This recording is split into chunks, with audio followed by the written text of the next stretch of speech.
La batalla de Florencia fue un robo suficientemente descarado para tener la dimensión de histórico. Yo creo que es la mejor selección de la historia. Zamora era lo que ha sido Jordan. Van a ganar el mejor goleador que hemos tenido. Y desde luego entre los 22 mejores del mundo habría 7 u 8 españoles. Y el pobre Zamora con las costillas rotas y 7 jugadores españoles eliminados. Y Mussolini en el medio, por supuesto. Mussolini no había querido que España ganase. Se podría decir que la batalla de Florencia era la democracia contra el fascismo de forma clara e inequívoca. Estás escuchando La Batalla de Florencia. El fútbol era el arma. Un podcast de Tono Calleja Flórez, producido por El Periódico de España. Capítulo 2. Monty, 2 finales bajo amenaza. Lo que vas a escuchar es un relato basado en las recreaciones de las informaciones de prensa de la época. Tras su tanto, que les produce gran satisfacción, los jugadores españoles se repliegan y empiezan a actuar algo a la defensiva. Ello permite que reaccione la selección italiana. Cuando marca Luis Regueiro pone en peligro no solamente la integridad de las piernas de los españoles, que ya estaba en peligro antes, sino pone en peligro también el deseo y la obsesión de Mussolini. Como relata el historiador Fricio Justas, Mussolini quiere ganar a toda costa el Mundial que lleva organizando más de 2 años. Cueste lo que cueste, caiga quien caiga. La organización del Mundial que hace Mussolini en 1934 es extraordinaria. Mussolini reforma o construye 8 estadios, se gasta 3,5 millones de liras, que serían unas 350.000 pesetas de la época, con lo cual estamos hablando de un dispendio bastante importante. Eso no lo hace para que el mundo conozca a Italia, eso lo hace simplemente para ganar. Nos está hablando Josep Joan Vives, autor del podcast sobre fútbol antiguo Golstalgia. Es más, Mussolini hace tan suyo el Mundial que ya incluso el cartel es el cartel donde un jugador italiano, porque va con la camiseta azul, hace el saludo fascista. Ya indica muy a las claras lo que va a ser ese Mundial, lo que intenta Mussolini con ese Mundial. Es más, la FIFA, años después, pues diría que de ese Mundial ellos no tienen ninguna responsabilidad porque no lo organizan ellos. Es Mussolini en todo momento que pone al servicio de la organización al presidente del Partido Nacional Fascista italiano, y realmente la FIFA se lava un poco las manos como Poncio Pilatos. Me parece que el Mundial de 1934 tiene una característica inaugural, que es la de mostrar públicamente la corrupción de la FIFA, pero más por omisión que por comisión. Es decir, más por omisión de actuar y supervisar lo que se está haciendo que por una estrategia delictiva como la ha tenido muchas veces después. Estás escuchando al escritor mexicano Juan Villoro.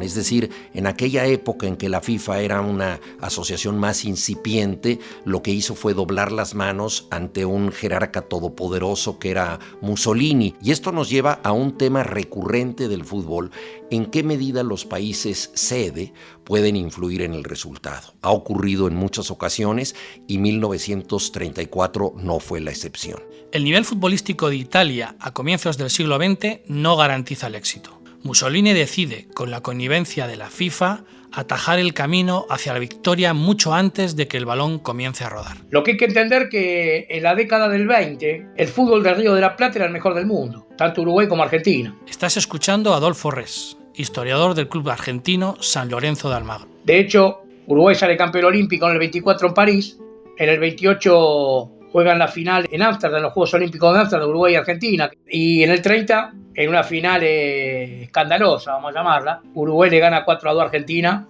Estamos hablando del mejor fútbol del mundo en ese momento. Lo que hace Mussolini es, a golpe de talonario y a golpe de estatuto, nacionaliza a 5 jugadores que serían rimpatriati, que nosotros los conoceríamos como oriundos. Eran jugadores que sus padres eran italianos o sus abuelos. Hay muchísima inmigración italiana en Sudamérica a inicios del siglo XX. Entonces se trae a 4 argentinos y a un brasileño para hacerlo jugar. El brasileño al que hace referencia Josep Joan Vives es Anfilogino Guarisi, y los argentinos Enrique Guaita, Raimundo Orsi, Atilio de María y el único jugador que ha disputado 2 finales de Mundial consecutivas con 2 selecciones diferentes, Luis Monti. Luis Monti en 1930 juega la final con Argentina, en la final que pierde 4-2 el 16 de julio de 1930 ante Uruguay, y en 1934 Luis Monti juega con Italia la final ante Checoslovaquia. La gana. Una la pierde, otra la gana, aunque Monti es un jugador que realmente le podríamos llamar el jugador amenazado, porque en 1930, antes de la final, el día anterior empieza a recibir mensajes de amenazas de muerte, empiezan a amenazarle tanto a él como a su familia de que si ganan la final no podrá salir de Uruguay. Entonces Monti, esa final, la verdad es que la juega muy cohibido, la juega muy por debajo de su nivel, y años después algunos compañeros de selección incluso le culpan a él de haber perdido esa final ante Uruguay. Monti es un jugador muy importante en la historia de San Lorenzo y, como te digo, sería considerado, vamos a decir, el Messi hoy por los medios, en el sentido de que era el jugador más importante de la selección argentina. Estás escuchando a Adolfo Res. Al perder, la prensa lo responsabilizó como el factor de la derrota, pese a que Monti fue elegido por los medios del mundo como el mejor jugador de su puesto del Mundial. Pero acá fue muy maltratado y entonces él emigra a Italia. Monti llega a la Juventus en el mismo 30, llega, y ya en el 31 juega el Scudetto. Si mal no recuerdo, lo va a ganar la Juve. Y él gana varios Scudettos. El jugador argentino con más torneos ganados, creo que de extranjeros inclusive. Es el jugador que más títulos ganó en Italia, jugador extranjero. El Duce lo que hace es, primero, tratar de lograr que Monti, que tiene descendencia italiana, pueda jugar para su selección. Pero se podía siempre que llevaras 3 años inscrito en la Federación Nueva. Y Monti no los llevaba. Estás escuchando a Alfredo Relaño, presidente de honor del diario AS. Con Monti hicieron la vista gorda, debía de ser una pieza muy importante, el medio centro una pieza muy importante, entonces hacía a veces funciones central, a veces funciones de medio de ataque, ¿no? Y lo colaron, lo colaron. Y aún así no pasó absolutamente nada. ¿Por qué? Porque el comité organizador estaba controlado únicamente por el partido fascista, por el propio gobierno italiano, con lo cual no iba a haber ninguna sanción. Nos está hablando el historiador Frichu Justas. Las sanciones a posteriori sabía que no iban a tener ninguna trascendencia porque iban a sancionar a los futbolistas, no les iban a retirar el título. Como veremos más adelante, los llamados rimpatriati serán claves en la consecución del Mundial para Italia. Los resultados ayudarán a sofocar el incendio patriótico que la nacionalización de estos jugadores provoca en las filas fascistas. Los nacionalistas criticaron el proyectado experimento por lesivo del orgullo patriotero.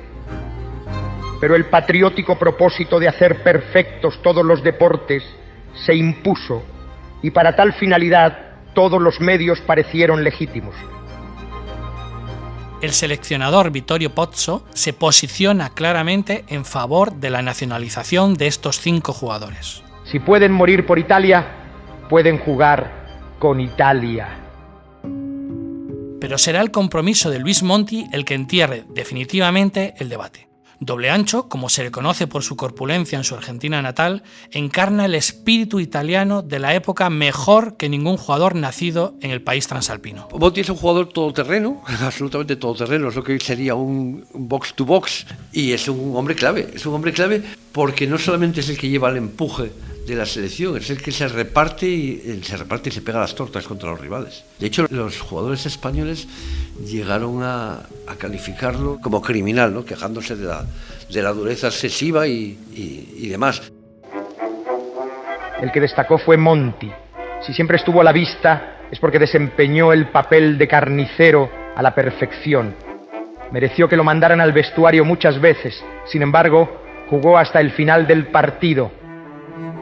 Pero además es que tenía otro componente más, que es que había tomado mucho partido por el fascismo italiano, que sin ser militante fascista siempre había mostrado simpatías por la Italia que construía Mussolini, y había hecho siempre declaraciones loando pues los logros del nuevo gobierno que había sacado a Italia de la mediocridad y tal. Entonces era un hombre que, encima con la agresividad que se empleaba luego en el campo, pues que aunaba muy bien el espíritu italiano y el que conservaba en sus genes de rimpatriati, ¿no? Que no había dejado de ser italiano, y era un poco pues el referente para la selección italiana. Entonces se convirtió en el ídolo. Lo había sido en Argentina para los argentinos y se convirtió en el ídolo también para los italianos, por eso. Un italiano que no era de nacencia, pero que era de esencia.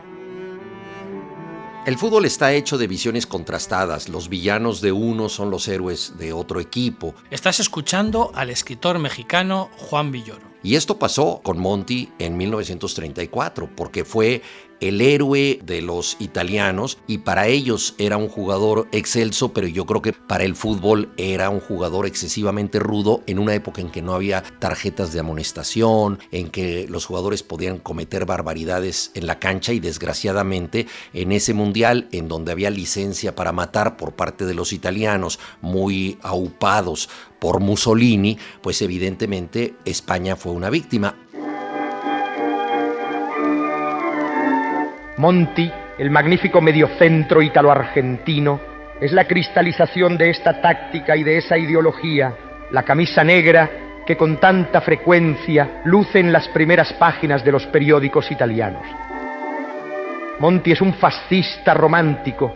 Lo lamentable es que juega excelentemente, pero esto es lo poco que le queda como argentino, pues este hombre es, en síntesis, todo el fútbol fascista.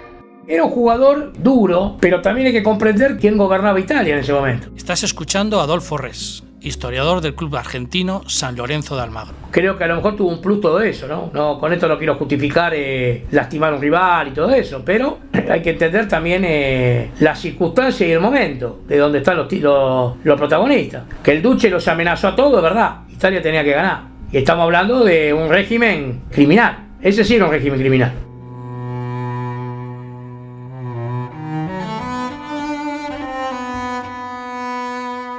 Cuando uno mira tangos de época, se nombraban los mejores jugadores. Y entonces Carlos Gardel canta un tango que se llama Patadura, el tango. En una parte dice el corazón de Monti, te falta Che Chabón. El corazón y la garra que tenía Luis Monti. Patadura no quiere decir alguien que quiebre a otro, como puede sonar en la batalla de Florencia, sino que es un tipo duro, ¿no? Que no juega bien al fútbol y tampoco le va bien en el amor. El juego no es pautario, o sea, para tontos. Tenerlo por consejo, hay que saber cortarse y ser buen shoteador. En el arco que cuida la dama de tus sueños, mi shot de enamorado acaba de hacer gol. Nos está hablando el historiador argentino Felipe Piña. O sea, el tipo hace una comparación entre el fútbol y el amor, donde dice que el tipo es bruto, que sí que efectivamente pega de más también, y que él le está ganando a la mujer que él pretendía, ¿no? Este tango lo graba Gardel en dos versiones. La primera lo pone a Monti como modelo de jugador, ¿no? El gran Monti, doble ancho. Bueno, Monti era un tipo que ponía mucha fuerza, era un tipo imparable, querido además por sus compañeros, así que era el corazón de Monti, tenía que ver con era un tipo generoso y querido, por lo menos en su estadía en la Argentina, ¿no? Y que era un tipo que no lo paraba nadie, ¿no? Que iba con todo para adelante, un gran futbolista, muy, muy famoso y muy exitoso, y era un ídolo popular absoluto en Argentina, ¿no? Por eso dice Gardel el corazón de Monti. Y después lo pone a Zamora, creo que tiene que ver con la amistad que tenía con Zamora, con Platko, con los jugadores del Barça, y por eso cambia a Monti por Zamora, ¿no? En las dos versiones que va a grabar Gardel en el año 1928 y 1929, él habla del colosal Zamora porque era una muy buena persona, Zamora, y porque era uno de los mejores arqueros del mundo de aquel momento. Era un tipo imbatible, el divino le decían, y además era muy amigo de él, eran muy amigos y lo quería mucho, tenían un vínculo muy cercano, igual que con Samitier. También es cierto que Gardel era un enamorado de Barcelona en general, no solamente del Barça, entonces creo que no solamente es un homenaje a Zamora y al Barça, sino también a la ciudad de Barcelona en general, ¿no? Sacate los infundios, vos no tenés más chance, ya ni tocas pelota, lo vas de puro a gol, te pasás así en el campo del amor, donde jugamos, mientras corres la liebre, te gano un corazón. Se podría decir perfectamente que Patadura fue premonitorio, porque si bien es un tango del 28 o 29, se va a poner muy de moda en los 30 y obviamente el Mundial de Italia lo vuelve a poner de moda con el tema Monti, y además están los dos, ¿no? Está Monti y Zamora, o sea, las dos versiones del tango que grabó Gardel, pero no habría que cambiarlo de época y sentir que Gardel está avalando la masacre de Florencia, ¿no? Esto no tiene nada que ver, ese es otro Monti, el del 34 evidentemente, ¿no? Es el mismo Monti, pero digo, ya está al servicio de otra gente, ya aceptó pertenecer a la selección italiana, es un tipo que ha tomado decisiones que en Argentina cayeron pésimos. El traidor que se puso la camiseta italiana, se hizo ciudadano italiano además, y la otra era, bueno, jugar nada más y nada menos que para Mussolini, ¿no? Lo cual en aquellos años pesaba bastante también en la opinión pública argentina, ¿no? Yo digo que si Gardel hubiese sabido en 1928 que Monti iba a terminar jugando para la Italia de Mussolini, no le hubiera dedicado ese fragmento del tango, ¿no? Regresamos a la batalla de Florencia. Monti lidera el acoso italiano para lograr el empate. Al filo del descanso, España se defiende como puede de lo que sucede en el terreno de juego y también en las gradas. Un tiro de Meazza roza el larguero y a continuación otro cañonazo del veloz extremo izquierda italiano lleva gran peligro para nuestra puerta. Falta un minuto para que acabe el tiempo y el público hace víctima de una coacción constante a los jugadores españoles mientras anima a los suyos. Esa presión ambiental afecta totalmente al árbitro Baer, que además desde el palco tenía la mirada asesina de Mussolini. Estás escuchando a Josep Joan Vives, autor del podcast sobre fútbol antiguo Golstalgia. Y en una de estas, en un córner a favor de los italianos, hay una falta tremenda de Schiavio a Zamora, que la aprovecha el equipo italiano para marcar el empate. Cuando Zamora se dispone a salir, lo sujetan varios azules y con completa libertad Ferrari tira a gol desde muy cerca y marca impunemente.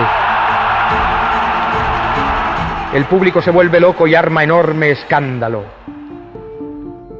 Realmente ese gol del empate de los italianos no es que sea un error aislado, sino que es el primero de muchos errores durante ese partido y el siguiente que hacen que el Italia-España sea considerado 90 años después como uno de los grandes robos en la historia del fútbol mundial. Uno de los grandes robos en la historia del fútbol mundial.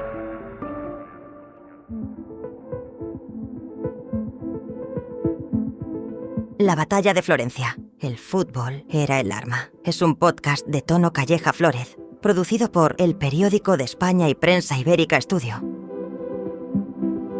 Producción ejecutiva, Adriano Morán.